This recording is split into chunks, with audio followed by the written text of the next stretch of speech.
talking to myself again. But it's the only way you're ever gonna learn. You look back and it's all in the past. I'm dwelling on the thoughts I cannot say to you. If I don't say the words, then maybe it's not true. And it feels alright when they come and say. Good evening, welcome to NUFC Matters with me, Steve Wraith, at his fans forum, and as always, joined by a packed house tonight to look back on the last 7 days at Newcastle United. And Darren, we've had two games. Obviously, we had Wolves, where we talked about last week, a comprehensive home win. And this week, it's a comprehensive away win with 3 points against Nottingham Forest, and not an easy place to go to. You know, they've caused a few hiccups for some teams down there. The atmosphere is always great at the City Ground as well, but Newcastle came up trumps, and I would say it's probably one of our best performances since the turn of the year. Yeah, Steve, I think we turned up 100%. We turned up. We knew we were going to give a good performance, but Forest were dirty. They were kicking us, wanted. I'm sure the referee he forgot his yellow cards, because in the first half there should have been a few more yellow cards getting handed out. Like Shelby kept on doing Bruno a few times. Yeah. Because he should have been possibly yellow card setting off. But we turned up. We didn't just. I thought I was so impressed how we're from the whistle, we're attacking them. You know what I mean? Like, and then the referees come to the decision that Elliot Anderson's goal was offside, which I think the lads will say what I will say. Just he's accidentally clear it. How the hell can he accidentally clear a ball? You know what I mean? But 1-1. Trippier and Ajax, yes, I could phone him to keeper because Trippier had the ball first and then passed the ball. Ajax scored the goal. Clever play, very, very clever play. But I'm happy with the result. Botman didn't play well. His first game, he's had a bad first game. He's played bad all season. And ESM, he was dreadful. Honestly, if you watch 5 minutes before the first half, to Carl Graham Jones again off it. ESM, I'm convinced. And he come up second half. Yeah, definitely seemed to be an interaction between him and Howe, and I'm pretty sure it was aimed at ESM. I'm pretty sure you're right, Darren, to be honest. You mentioned Botman. I don't think Botman's played particularly well the last couple of games. I just think, and look, when we say not played particularly well, it just means that he hasn't had a faultless game, which he probably did all the way through that first part of the year. He's making some human errors, and he just didn't look back. I mean, there was nothing wrong. He'd won the ball. It was comfortable.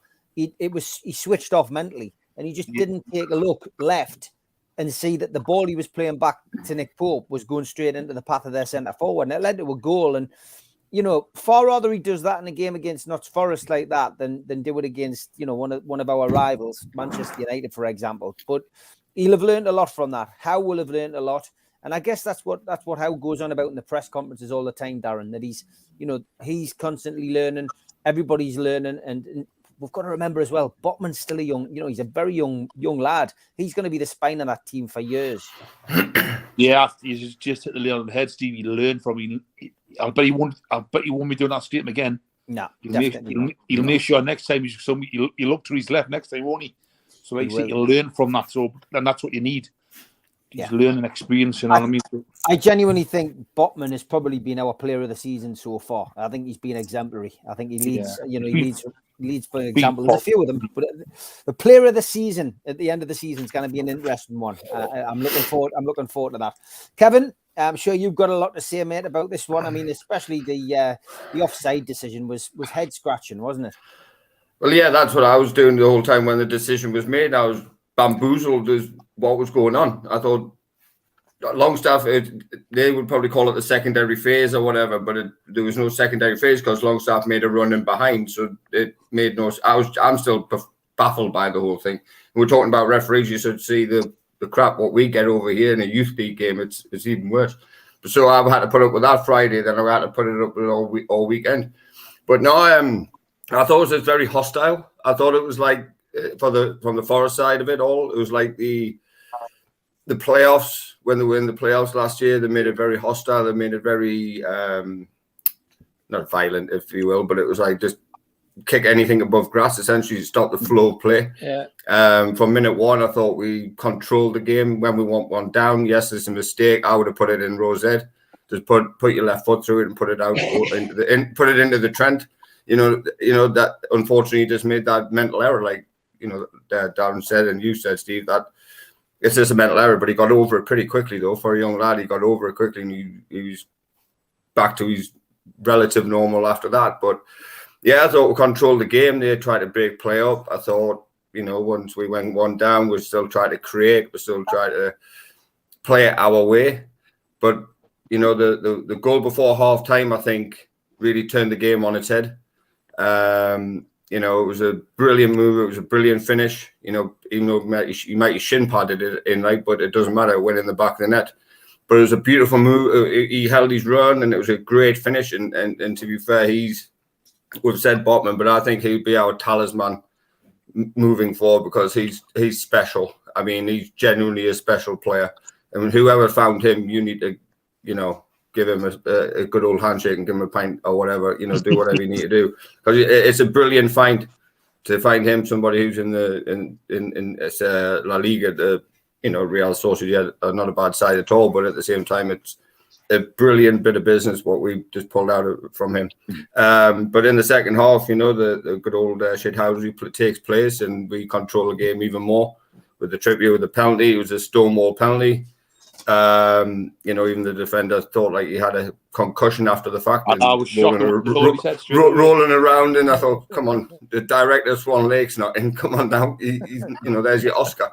But no, after that, it was just managing the game as we normally do, and getting the result that we needed. After the Wolves game, this was probably not a bigger game, but more important game to continue the run.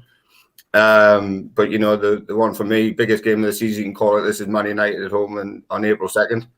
That's going to really where we are. And then you can see my little underneath my name. I'm jumping in Alan's boat a little bit here as where push for the Champions League. And why not? Because I can think we can do. Because Tottenham are going to go Tottenham and they're falling apart. I'm sure we'll discuss. But yeah, fantastic win. Yeah. Okay, Ian, good evening, mate. Your thoughts on the weekend's game? Yeah, it was a good win, wasn't it? We're playing against 14 men from Quasimodo set out to just kick the living daylights out of us, didn't he? You know what I mean?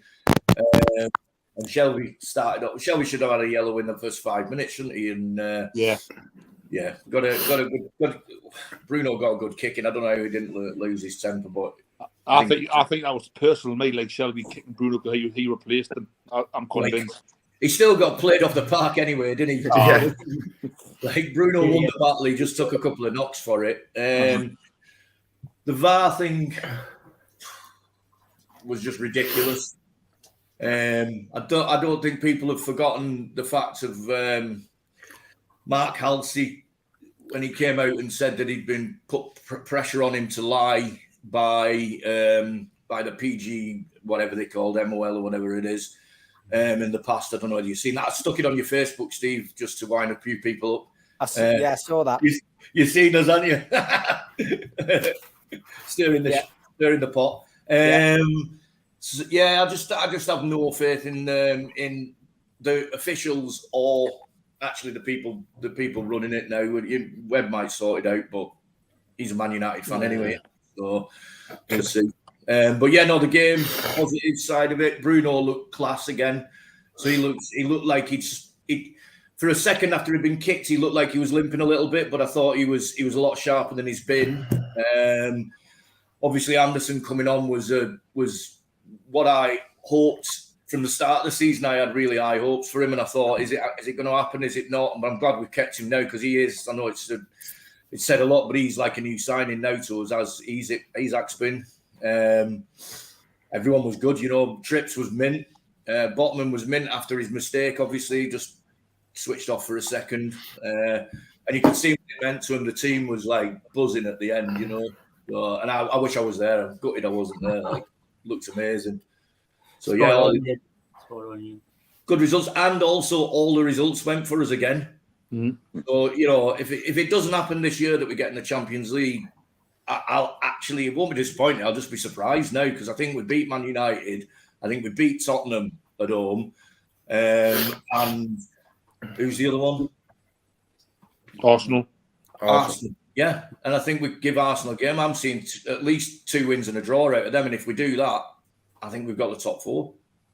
So optimistic, and that's the way we like it. Certainly on this show at the moment, and I've got to be honest. I do agree with you so far that, you know, I get the impression Shelby was basically asked to highlight to Steve Cooper who was injured and what particular part of the body was injured, because that was all they seemed to do: go out and attack our players and kick the various parts of the anatomy that have got a bit of a knock. I mean, they were targeting Bruno's ankle like there was no tomorrow, and I just think that was their tactic, and it failed miserably. Newcastle outplayed them and deservedly came away with the 3 points. Yeah, I mean, George, you and I spoke yesterday on on the match, and the interesting to watch the various programs on Sky and read the various news reports just about the VAR decision and the this alleged offside.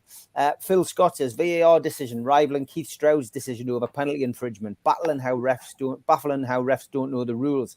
Roger says they should know the rules inside out, but no, biggest league in the world with the backhanded referees.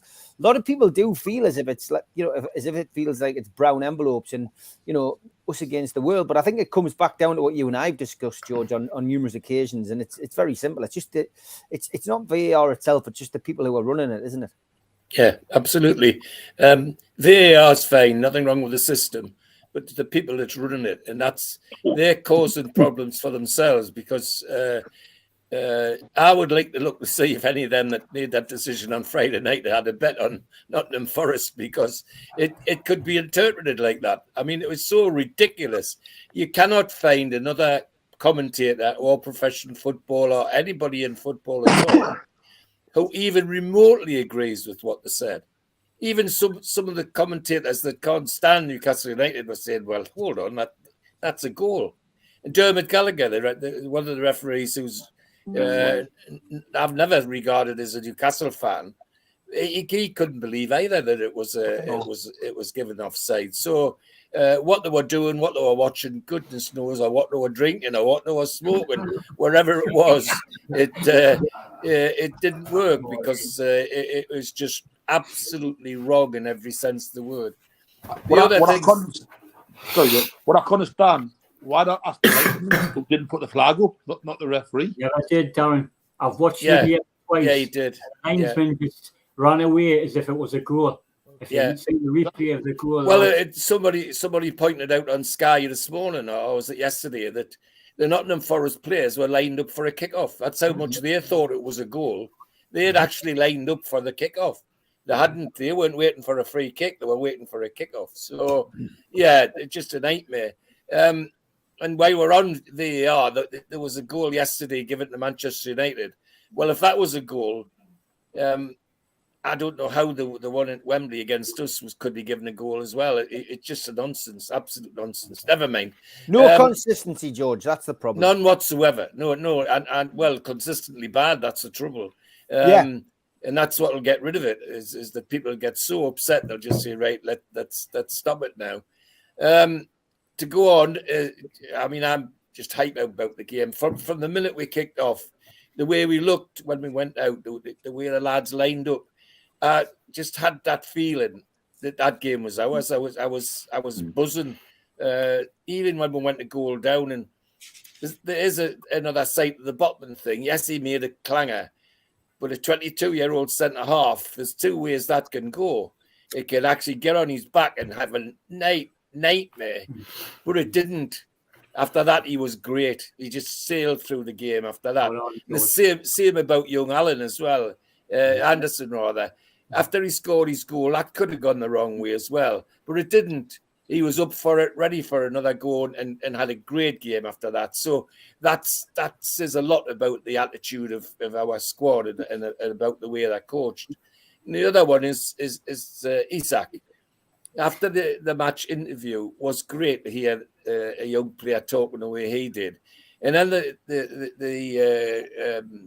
Dalglish's daughter said to him about him wandering out onto the left and towards the end of the first half. And he just said, well, that's what the coach told us to do, so I did it. And I thought, great, good on you, Bonnie lad. He could have easily said, well, I was out there because ESM was doing out, so I had to go. But he didn't. He just said, well, that's what the coach wanted us to do, and that's what I did. And I thought that was good as well. I was slightly mystified when Eddie Howe and he just, don't know why it should be mystified, but he did say it, that he felt that ESM was carrying a hamstring in the first half. Well, why not take him off? And I suspect that's what Graham Jones was saying, get the bugger off, but it didn't work like that. However, it didn't go against her. And the goal that Isak scored, if you look at his body shape when he gets towards that ball, he's going to hit that ball with something, which is a good sign for a striker. If you kind of get your toe on it, you get your knee on it or your shin on it or whatever, your thigh or your chest. And that was Isak. He was going to get something on that ball. And not only did he get something on the ball, he managed to guide it out of the way of the goalkeeper, out of the farthest corner of the goal. No, lots of brilliant things after that match the other day. And I agree with what the lads are saying. For me, Shelby shouldn't have come out for the second half. He should have been red carded by half time. There were 2 scissor tackles on Newcastle players by Shelby, which are totally illegal. And he didn't even get a yellow card for either of them, which is sad. And yes, he said some lovely things about the tune after the match. That's fine. But I still think that he should have been off that pitch. He should have been red carded. In fact, there's an awkward side of me that says, well, had he been wearing a blue shirt instead of a red shirt, he probably would have been red carded. But that's my natural prejudice coming out. So they had lots of great things about that, and about the other thing that I picked up the after-match interviews, that Carragher and Neville got to the point where they weren't sure what to ask Eddie Howe because they were getting straight answers. And at the finished, Neville said to Eddie Howe, Are you having a few days away this week? Well, you should have known fine well they were flying off the bloody Dubai for a fortnight, But it just that level of how they don't know how to handle it now. And Carragher's talking about the way we're pressed and all that, and how much he loves all of that when he says it, is a great turnover and music to my ears, and as I'm sure it is to your lads. So, yeah, fantastic for the club. Yeah, absolutely brilliant for Newcastle United at the moment. And Dunno, the 3 defeats of, they're a distant memory again, really. I think from our perspective, it's just great to be back on the winning run again. And it's now important we keep it going after the international break. Yeah, it's basically it's in our hands now. Which European competition we play in next season. So it's in our hands. Just going back to Friday's game, though, it's a case of football beat kung fu fighting, didn't it? I mean, Forest just came out and did kung fu, didn't they? I think they should change their entrance music to everybody was kung fu fighting, instead of whatever they have there. And just a couple of things that stood out for me. Young Anderson, it was really, it was really nice to see a local lad make an impact. Yeah. Fair enough. Yeah. He wasn't given it, but that was tosh refereeing, so we've already covered that. And Isak, maybe I'm getting a bit ahead of my station here, but if he stays fit and keeps improving as he is, he's got the ability to match Ibra in years to come. A big lad, mobile, athletic, whatever Ibra's been doing, I reckon he could match that. That's what Ibra says himself, innit, Donald? Yeah. I mean, I like looking at him. He's confident, big, quick for a big guy. He's fast, isn't he? He's like more Farah. He's Yeah, just he is. He is. I mean, it's the sort of thing about big guys aren't mobile, but he's like he's the real deal, complete deal. And He was the another best thing forward on the pitch, even sat on his arse, wasn't he? Yeah, exactly. And another thing I'd like to add, scissor tackles need to be, heavily penalised somehow. First one, because it's a dangerous tackle end on. It could end up, it's a potential ankle or leg breaker, isn't it? A bit like what It's a they had leg in breaker, rugby. yeah. A bit like what they had in rugby league with spear tackles. Yeah, if anybody watches rugby league, when they turn them up. No, that was outlawed. Scissor tackle, same thing in football.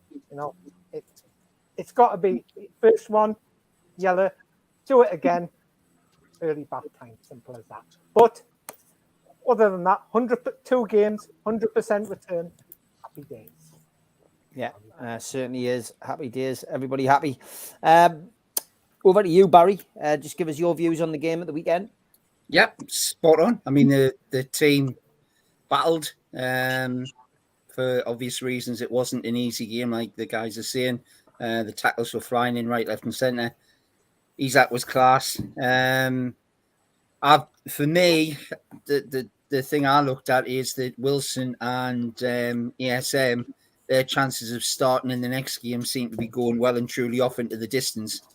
Because if it was me personally, I would play Anderson on one side and Murphy on the other, and I would have Isaac up front straight away. There's neither ESM or Wilson would get a starting place against Man United. I think the two Murphy and Anderson they look class. They've both got passion. They're attacking, probably a lot more direct than ESM, and I think that's it. Just looks so much better. Anderson's he's so up for it. Being a local lad, I think he deserves his chance. I think he's only going to get better and better. Whereas ESM, as we probably said on here a few times, seems to be going the other way. He seems to be going backwards. His influence on the game is less and less. I think Botman, it happens, doesn't it? It's like even the greatest defenders in the world have off moments or make slips or whatever. It's how they learn from it. Like you guys said, it's how they reacted to it after that in the game, and he looked sound.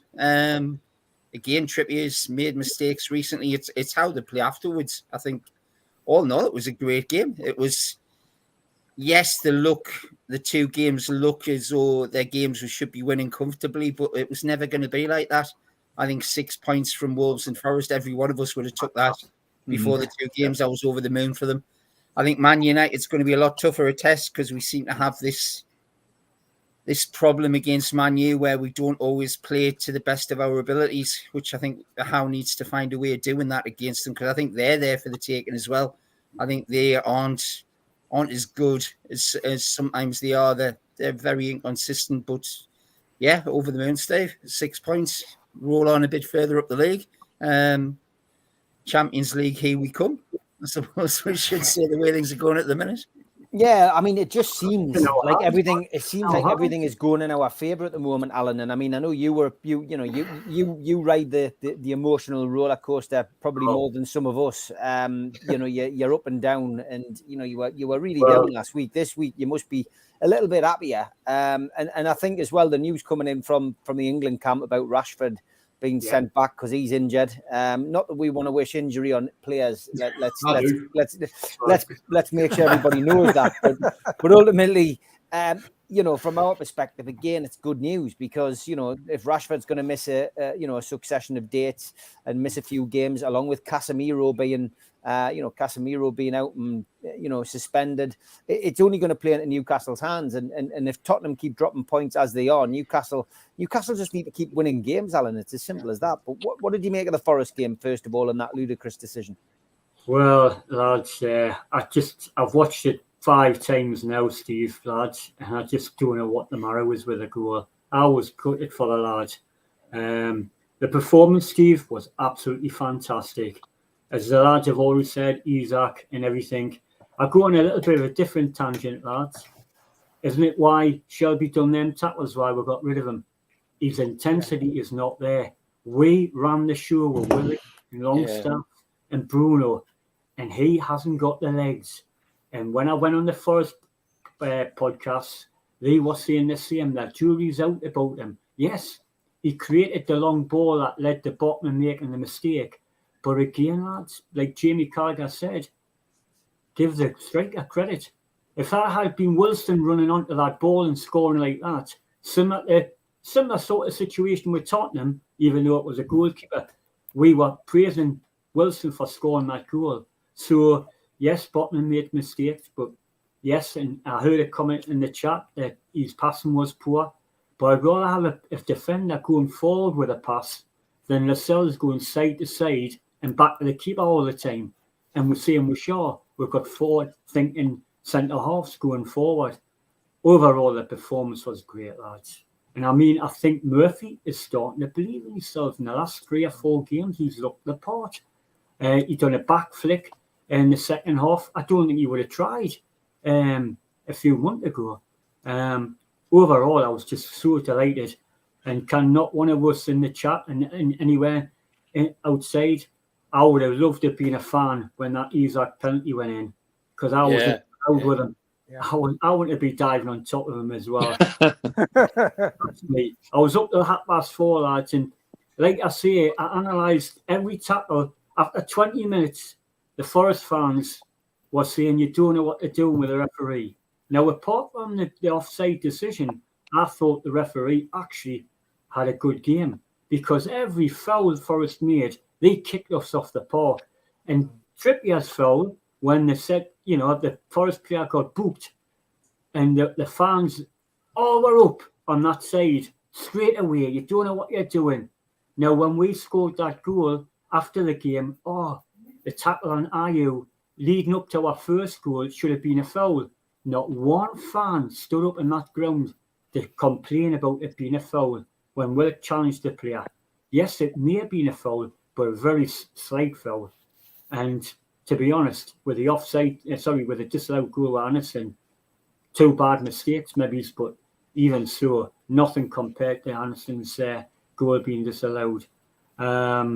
Just overall, I'm go for it. I really do. Just get our heads around the 2-week break and give it our all against Man United. And if we go ahead of Man United and we'll beat them, we've got a great chance to top 4, lads. Go on the Spurs podcast. They're in meltdown. Never mind the Conte rant. I believe the Conte rant, George, was to try to rile the troops up. He done exactly the same last year against Burnley, trying to get them wound up, because he knows that them players are not good enough. But he's trying to rile them, to stir them up and play better. And their running is difficult, just like everybody else's is. I think Conte wants to sack, though. I think he's doing that deliberately. I think it's a bit of both. I don't think he'll be back June, and I think that's the turmoil in Spurs, because a lot of the fans don't want him there, and then others are saying he's going in June, and the players are like, what do they think now after being castrated basically in the press by the manager? It's not a happy camp. Yeah. We've got 2 games in hand on them, and this is our difficult spell, in my opinion. We've got Man U and then 3 difficult away games, lads, and then we'll play Spurs. So this is it. The next after Man U and that week following, I'll see if we're going to be in the top 4, in my opinion. But overall, delighted, Steve. I was up till 4:30 in the morning, watching the game, studying everything, and couldn't be happier. Couldn't be happier, lads. Okay, Vince, you've been on and off there, mate, but we've got you back, I think. What was your view of the game, pal? I don't know. It was great, actually. No, I went actually, like these last couple of games, I went back to my mate's pub because I haven't seen Newcastle lose a game in my mate's pub. So it's still going strong there. Like it says, from the very kickoff, I just looked at our players and thought, we are well up for this. We are well ready for it now. And then just seeing like Nottingham Forest tactics, we just blatantly just kick with. We'll not play football. Thought they wanted to play hockey and just like start smacking them. But it was brilliant. Like says Isaac, oh my God, how lucky he is. He is another level. He is the level we're going to get. And this is what players we are going to aim at to get.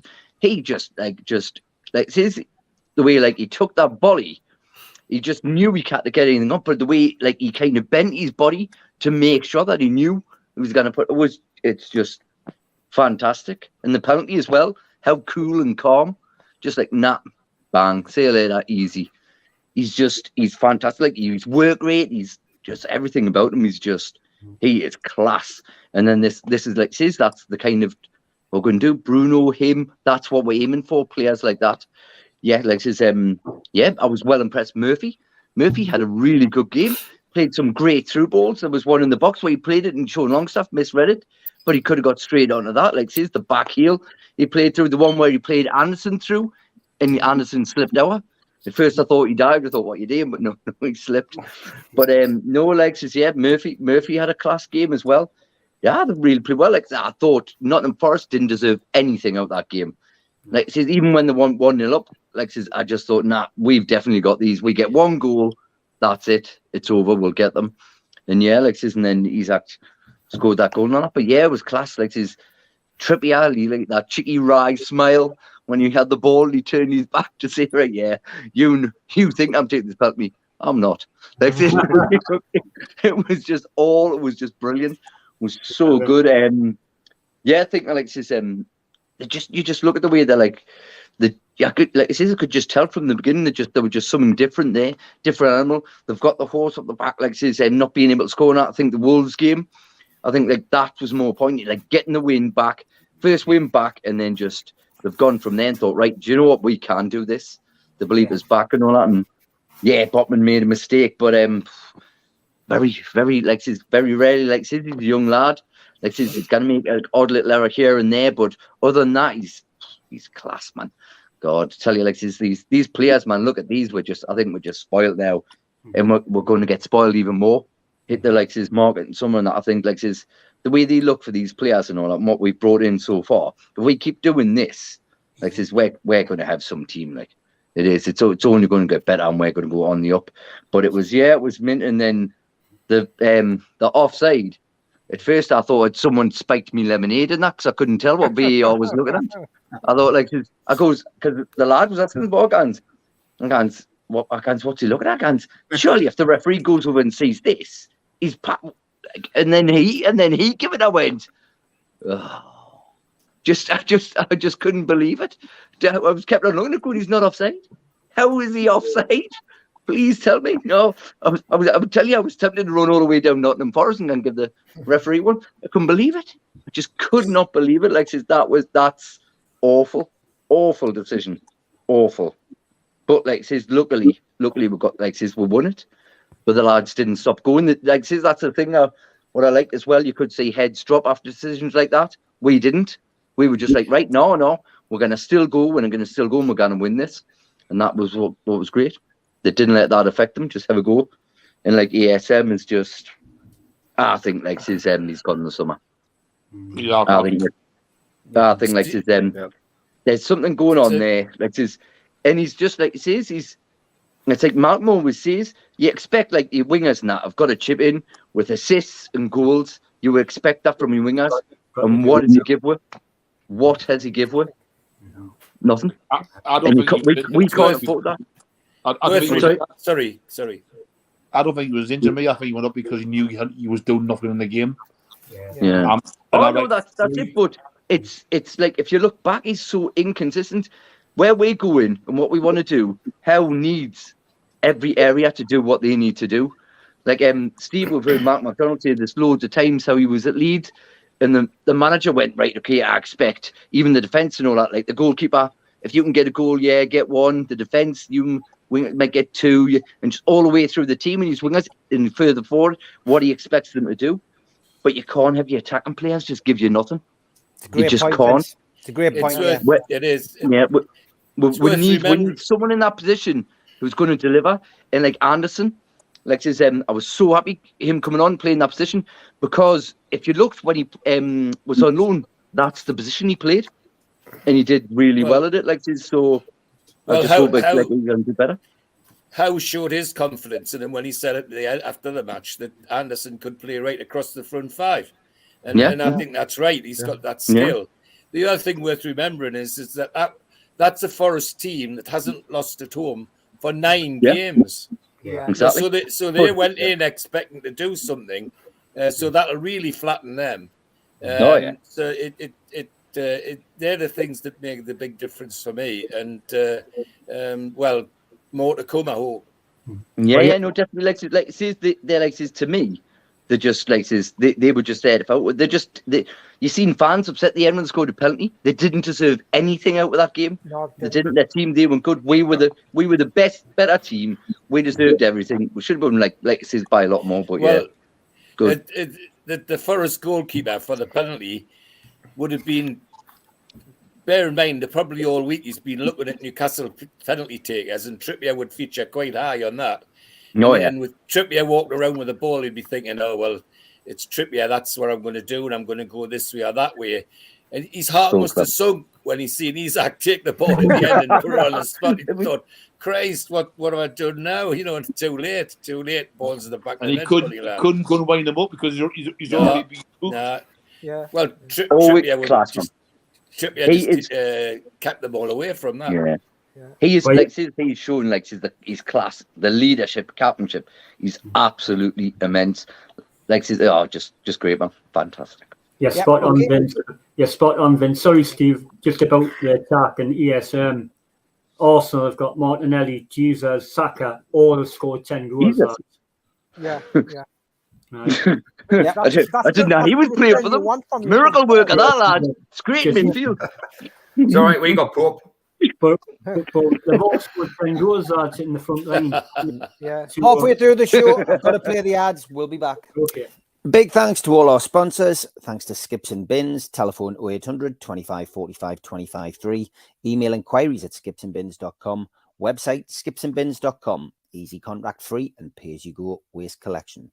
Thanks to Mr. Vicky's Sauces, handmade in Cumbria, and you can find them at mrvickies.co.uk. Email info@mrvickies.co.uk and place an order by phoning 01768 210 102. Thanks to Fruy Vita Getaways.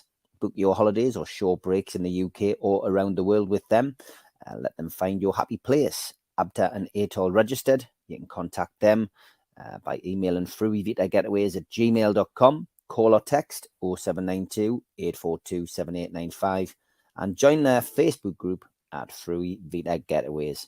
Thanks to Media Arts for all the technical help and videos that they do. And thanks to qtechshop.co.uk, the makers of pool tables and snooker tables in Wallsend, Newcastle.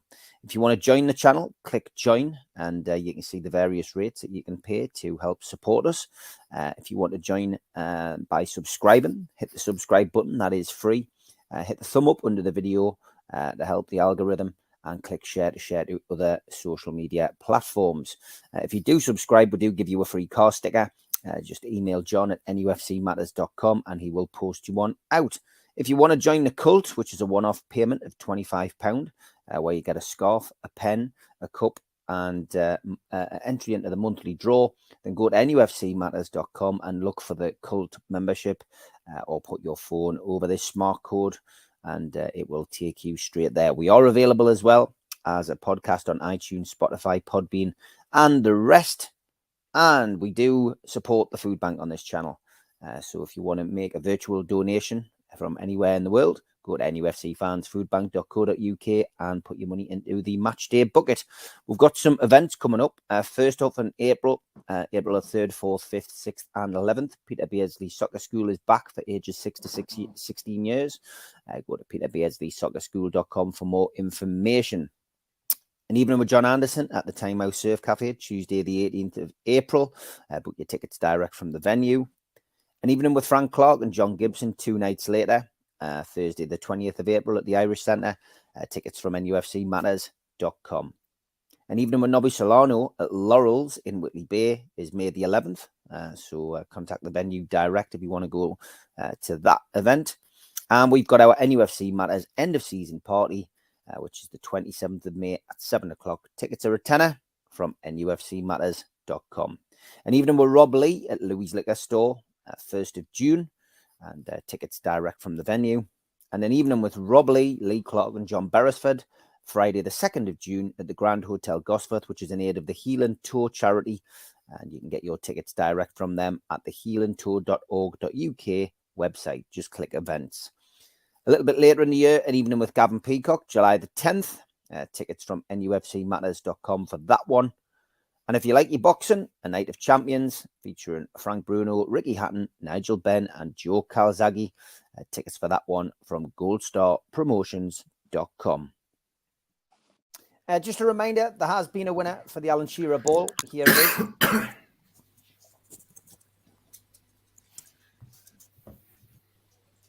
Well done to William Armour. You are the winner. We have got a new one going up today.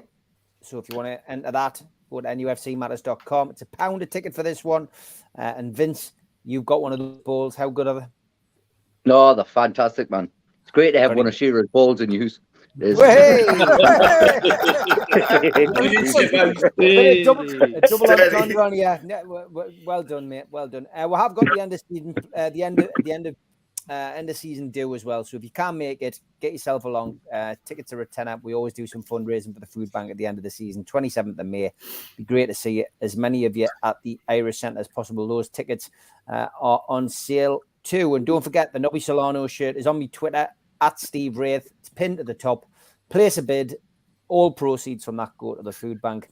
And we will announce the winner of that on Friday.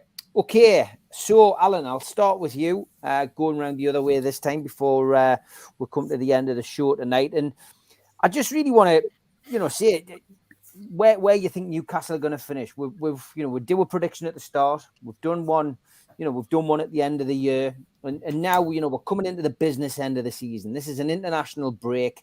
And then really the season begins for Newcastle. Where they can finish. Where do you think they're going to finish, Alan? I don't want to know where you want them to finish. Where do you think this team's going to finish? Fourth. You think fourth. Where did you say at the start of the season, Alan? Can you remember? Seventh.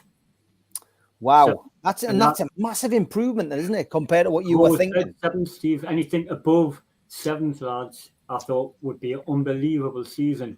Yeah, but it was funny after. Like George mentioned about Jamie Carragher and that, and he hit the nail on the head where I've been saying for the last few weeks. Chelsea and Liverpool will not have poor seasons like they've had this season. And this is a great, great chance to get into the top four. Yeah. And I think we must grab it, lads. And I know, and I agree, I know I sound like a broken record to Darren and people who are dubious about where being in the top four are not ready for it.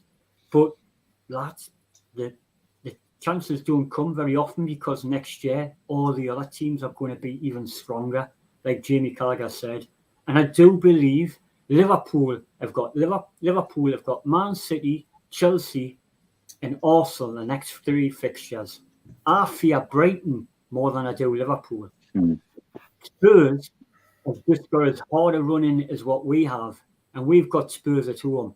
So that's where I get the confidence and the belief from, because I do believe even if we don't win Man United, as long as we don't lose, it'll come down to the Spurs game at home.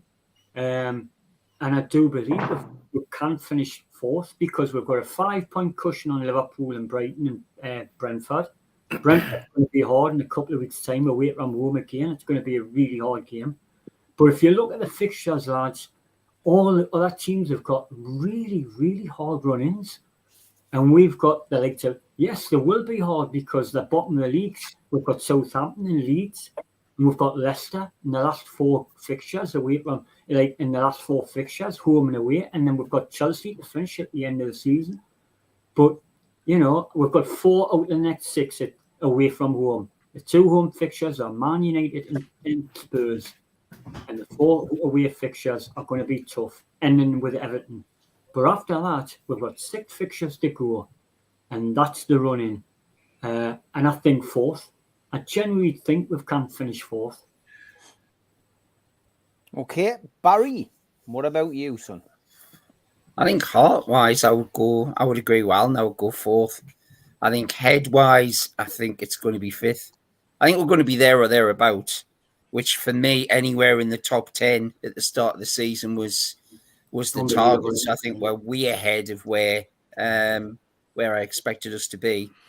I think Alan's spot on what he's saying. I think my plus in me confidence wise is that our away form at times has been just as good, if not better, than some of our home games. And I think if we can continue that, we seem to, the support we get from the travelling supporters away just seems to give the team that whole power to press on. And I think away from home this season, I think that's the big difference. I think away from home this season, we've looked class at times. So yeah, hand on heart, fourth. Wait and see what happens. But I agree. Well, okay. Don't know. What about you? I'm 100%. We are good enough to get fourth. We've got certain things in our favour. We haven't got distraction of European competition or any more cup finals and all that. And our sole focus can be on finishing as high as possible and getting maximum returns from our remaining games. And at the same time, we should get some of our injured players back as well, which is going to be a big plus. So, I mean, we are definitely ahead of where we thought we'd be. But hey, I think we're good enough to get fourth. And end the season in fourth. Summer transfer window. We push on again next season. Okay, Vince. Yeah, just before it starts, breaking news: the Tottenham players are all releasing a beer, but you can only get it in a bottle. Like it's Good on Vince. Good on you. It's all in the delivery, No, Vince. It's all in the delivery. Exactly, man. It is. Like this. Question either. I thought that bottle was gone. But I know, like the lads have said, I think he's fourth. Yeah, Tottenham. I think the bottle. We've got to play them at home. Still got Arsenal coming to us. With Man U as well. Arsenal, at the end of last season, had to play. They bottled it there. They couldn't handle the atmosphere. I think the same thing could happen again. I think we could have them as well. I cannot say the way the lads are up for it. They've got that period out of the way. I think this is going to be another good period. I think we're going to get another good run. That you can see they're up for it. You can see they're fighting for it. We've got Joe Linton to come back in. Got other players is starting to get fit again and all that. I think definitely at least fourth. I just I cannot see you just look at the teams around you. Chelsea, Liverpool, they're up and doing. They're not getting results. Tottenham, they just they can't. They just can't do it. These players get they're just bottlers. I'm afraid I do agree a lot with Conte said. I don't believe he should have said it that way, but a lot of it, what he says, unfortunately, I think is true. But no, I can say the way we are, the unity and stuff like that. I think this team can do it. Get win there, so yeah, fourth. Got to be honest, I agree with some monkey soup. The whole argument we don't have the squad for Champions League just doesn't add up, because any European competition means you're playing midweek regardless. Might as well be the Champions League. So monkey soup, I agree. That's spot on. It's a great point. George, we've talked as most of us have on the platform about predictions. I'm more inclined to go with Barry. I've got to be honest. I think we'll finish fifth. But we'll be there or thereabouts. And it's going to come down to those games against Manchester United and Tottenham in particular as to where we finish and the results that these other teams at the top have between themselves, of course, which always make for an interesting, dimension. Who could have predicted Liverpool beating Manchester United 7-0, for example? So, exactly. Don't forget, Steve, Man United have got to play Spurs as well. Well, there you go. That's what I mean. There's so many games, so many different games and permutations that could happen. There's a lot of twists and turns to come yet. There is, yeah. George, what about you then? Where would you? And this is where you think they'll finish, not where you would like them to finish. Third. Oh, you think third? Wow, so that's the highest. Go on, George. Go on. Yeah. Well, it's up for grabs, George. Remember, I've got I don't mind admitting at the beginning of the season, I was very cautious. Didn't know some of these new players. Who was Botman? I had to go and read up and look on videos about Botman to find out who he was. Why they're waiting so long for this kid to sign? Well, now we know why they waited so long, because he's bloody fantastic. And same with one or two of the other players that came in. So I was at the beginning of the season, I would have been happy anywhere in the top half, to be perfectly honest, to get away from this notion that we're always hanging around the relegation zone.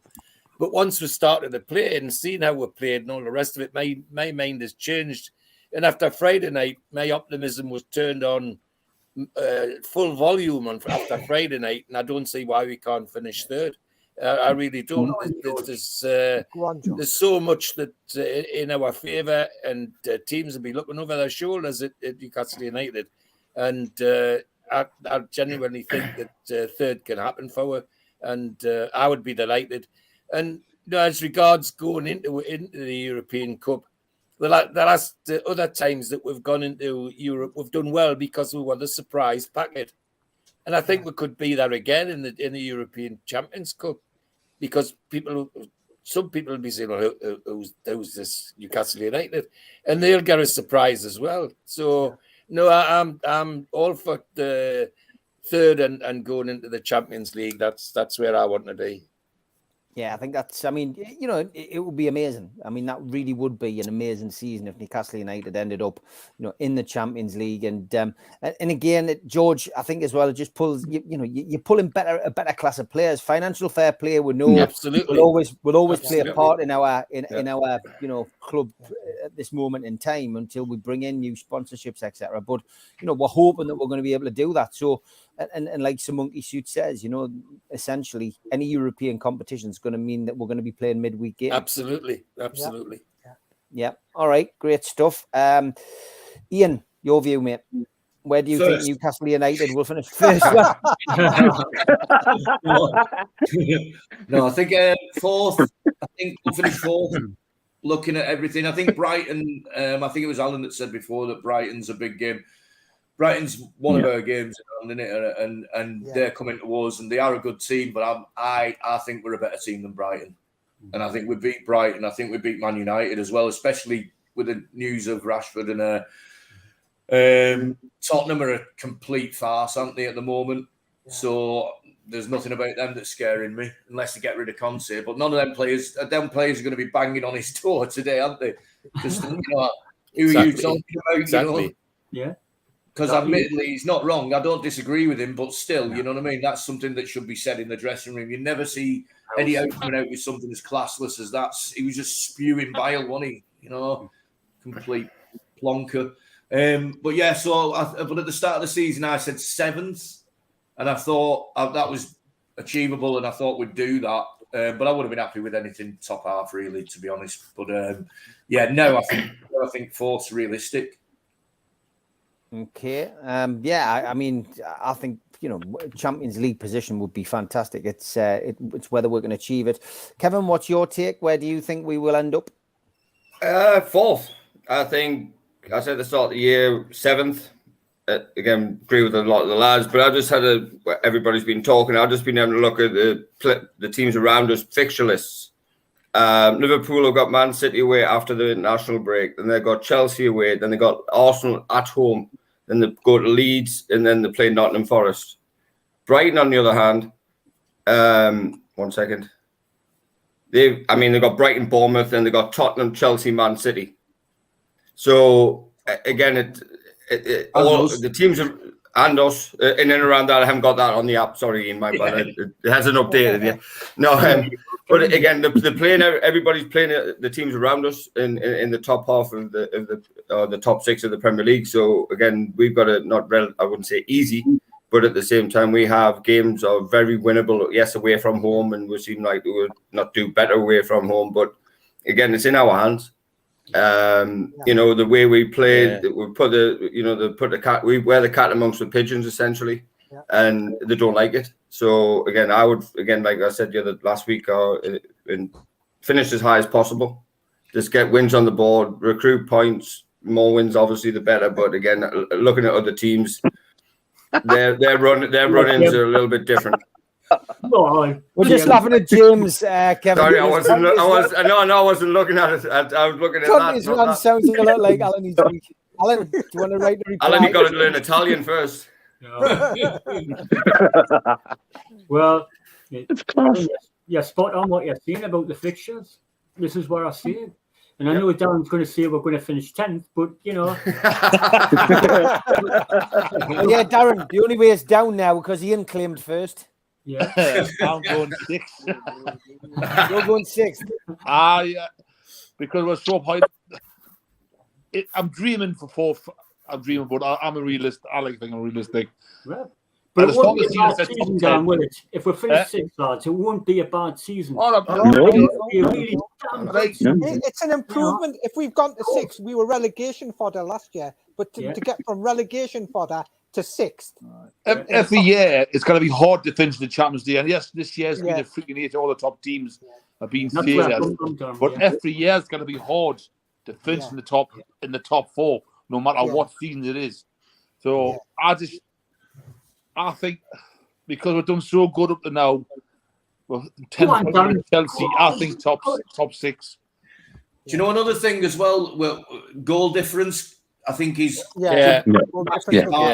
We're pretty much in the driving seat with nearly every team on goal difference by quite a way, aren't we? You know, It's worth an extra point. Yeah. Yeah, definitely. That's good point. That swings a lot. That counts for a lot. The old goal difference. Definitely. We're